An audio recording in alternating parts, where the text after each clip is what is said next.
Hey, yo, bro, let's get down to it. We want to talk about Dwayne Johnson, The Rock, and his performance. So let's get into what exactly this role is in the Smashing Machine and whether or not The Rock actually delivered. Let me tell you right now, he did. The Rock put himself in a situation where that challenge that he made to himself may get himself an Oscar. Mark Kerr is a UFC fighter The Rock is playing. It's kind of like a biopic, but it's only showing a slight portion of Mark Kerr's life.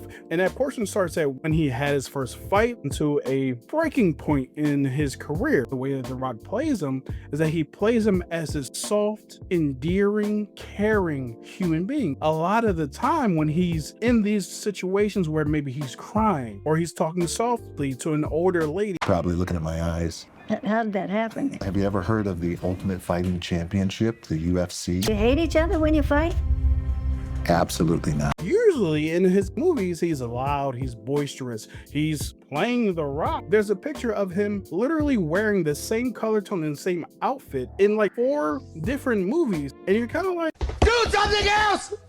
Holy shit! Finally, The Rock! does something else. One of the things I was thinking coming into this movie is whether or not I would be able to see Mark Kerr and not see The Rock. Will he disappear into this role? He absolutely does, but I also have to give a lot of credit to the makeup department. What they did to his nose, other parts of his face, even the shape of his bald head looks different. One of the most striking scenes in this movie, Mark Kerr is in a hospital after he has a bad trip and he starts to cry profusely. This almost feels awkward because I'm not used to seeing such a big, intimidating human being show so much emotion. There are times where he's quiet, where you just see it on his face. There are times where he's just walking around pacing and you kind of feel his nervousness. We get to see this huge human being be vulnerable. In the beginning, they show him in his very first fight, and it's a narration over this fight. He said, It's simple.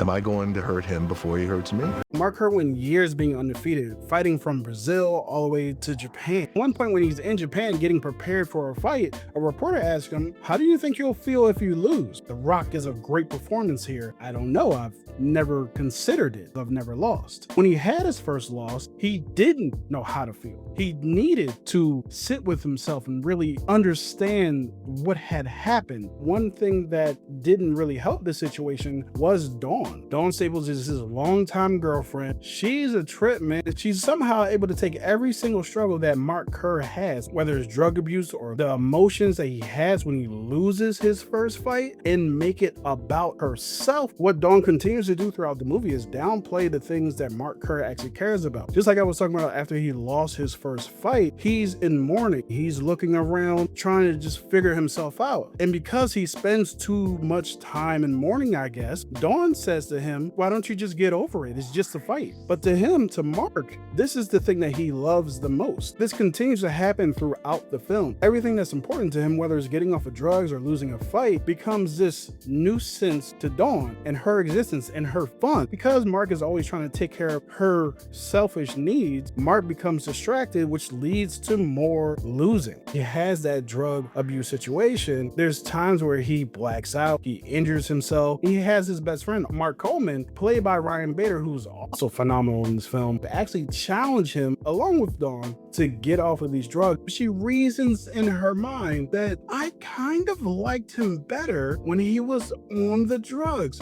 because he was dependent on me. Now I feel like he is not dependent on me. When you look at the dynamics of how big Mark Kerr was, how big The Rock is, and you see how comparatively miniature Emily Blunt is, you usually get the vibe, especially in these types of movies, that he's abusive towards her physically because he's so much bigger than her. The type of preconceived notions that we have about people like that, but really, he is that same soft person when he's dealing with strangers that he is with her. I loved Emily Blunt playing Dawn Staples. I believe that she is worthy of a Best Supporting Actress nomination, and that's not surprising. It is Emily Blunt after all. Of course, this is a movie about a UFC fighter, so we expect to see some fight. We get to see from the beginning how savage the UFC, Ultimate Fighting, mixed martial arts fighting, actually was. Gouging eyes minutes after they get told you can't knee people in the crown of their head anymore.